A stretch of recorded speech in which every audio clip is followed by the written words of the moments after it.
Pernahkah Anda membayangkan sebuah negara memindahkan ibu kotanya?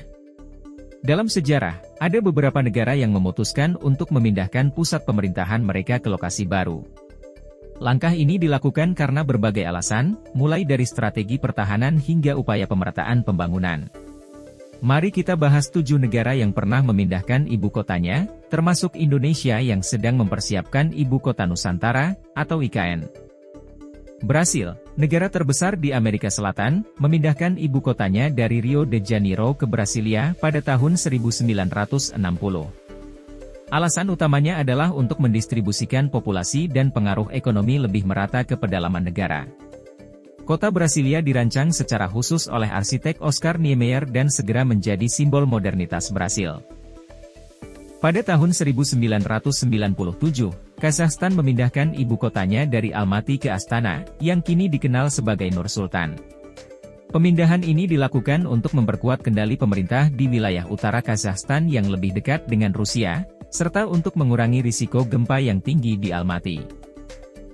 Nigeria, negara dengan populasi terbesar di Afrika, memindahkan ibu kotanya dari Lagos ke Abuja pada tahun 1991.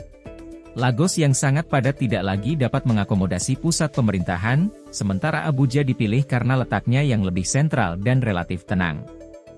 Malaysia memindahkan pusat administrasinya ke Putrajaya pada tahun 1999, meskipun Kuala Lumpur tetap menjadi ibu kota resmi.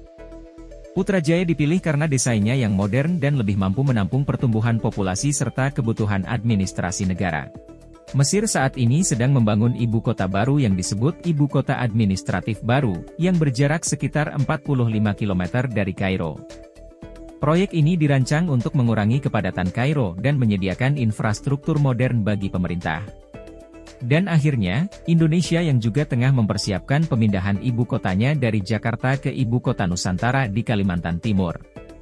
Alasan pemindahan ini adalah untuk mengurangi beban Jakarta yang kini mengalami overpopulasi dan masalah lingkungan, serta untuk mempercepat pembangunan di wilayah timur Indonesia.